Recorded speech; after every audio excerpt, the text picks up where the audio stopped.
Not all calibers are created equal, and some, well, you'll wish you never spent a dime on them. Whether it's because of ridiculous recoil, overpriced ammo, poor availability, or just plain underperformance in the field, there are some cartridges that look good on paper but leave you disappointed at the range or in the woods. In this video, we're counting down 5 calibers you're likely to regret buying. Maybe you were chasing ballistics, maybe you fell for the hype, or maybe that gun shop counter guy gave you some bad advice. Whatever the case, these are the rounds that tend to collect dust instead of memories. We're not just nitpicking obscure wildcats, we're talking about commonly available calibers that have left more than a few shooters saying, "What was I thinking?" So before you drop cash on your next rifle, watch this list and make sure you're not about to invest in a ballistic disappointment. Let's dive into the top 5 cartridges that sound good until you actually try to live with them. Number 5. .40 S&W, the law enforcement fad that fizzled. When the .40 Smith & Wesson hit the scene in 1990, it was hailed as the perfect compromise between 9mm capacity and .45 ACP stopping power. Born from the infamous 1986 Miami FBI shootout, the .40 S&W was designed to pack more punch than a 9mm while still fitting into mid-sized handguns.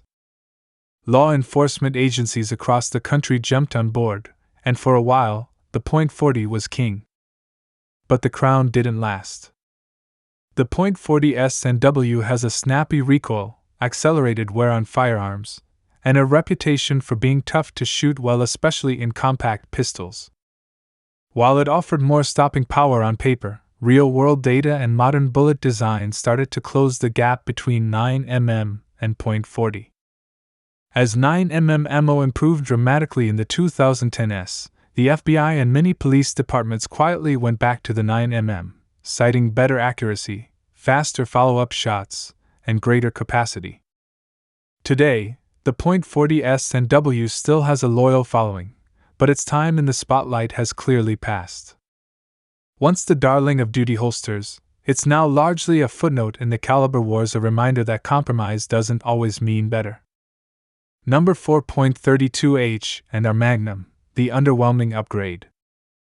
The .32H and our Magnum was introduced in the 1980s with high hopes. It aimed to offer more punch than the old .32 S&W long while maintaining low recoil and compact revolver compatibility. On paper, it seemed like a smart step up, a Magnum level boost for those who wanted a mild shooting, small caliber revolver with a little more authority. Ballistically, it does outperform its .32 caliber predecessors, launching 85 to 100 grain bullets at respectable velocities in the 1100-1200 feet per second range. It's accurate, controllable, and easy to shoot, especially in lightweight revolvers. For recoil-sensitive shooters or those interested in small game or light self-defense, the .32H and our Magnum can absolutely do the job. But the hype never quite matched the results. It never reached mainstream popularity, largely due to limited handgun and ammunition availability.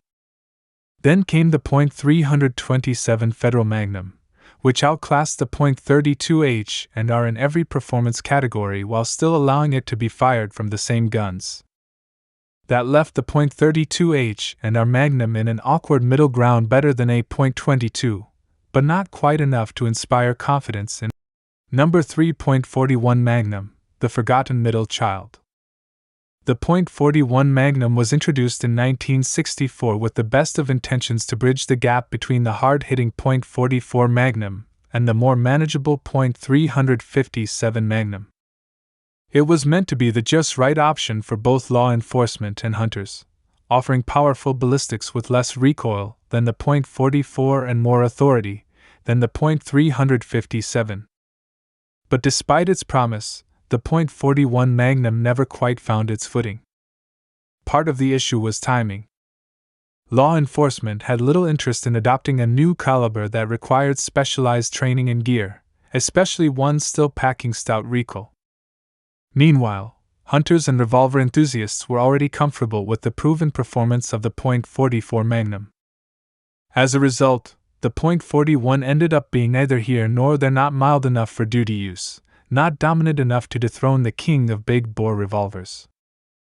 That said, the .41 Magnum is no slouch. It delivers excellent accuracy, deep penetration, and more than enough stopping power for hogs, deer, or even black bear.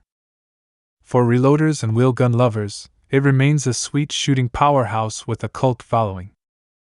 Number 2.25 ACP, the weakling in your pocket. The .25 ACP, automatic Colt pistol, was introduced in 1905 by John Browning as a small, semi-rimmed cartridge for ultra-compact pocket pistols. Back then, the idea was simple: give people a tiny, easily concealable firearm with centerfire reliability, something more dependable than a rimfire .22 but still small enough to fit in a vest pocket. And sure, the .25 ACP delivers on concealability. It fits in the smallest guns imaginable and offers almost no recoil. But that's where the good news ends. With bullet weights around 35 to 50 grains and muzzle velocities barely cracking 800 feet per second, the .25 ACP struggles to deliver any meaningful stopping power. Penetration is minimal, expansion is rare, and in real-world self-defense situations, it simply doesn't perform well. Modern defensive ammunition has made huge leaps forward, but the .25 ACP hasn't kept up. When compared to other subcompact friendly calibers like .32 ACP or .380, it quickly shows its limitations. In short, it's better than nothing, but only just. Number 1.32 ACP, the mouse gun that time left behind. The .32 ACP, automatic Colt pistol, also known as 7.65 Browning, was once the go-to round for discreet self-defense. Designed by John Browning in 1899, it gained widespread use in Europe and was favored for its compact size, mild recoil, and ability to cycle reliably in small blowback pistols. From military officers to undercover detectives, the .32 ACP was once considered a serious defensive option. Fast forward to today, and the story has changed. With modern advancements in ballistics and more powerful pocket-friendly calibers available, the .32 ACP now feels anemic.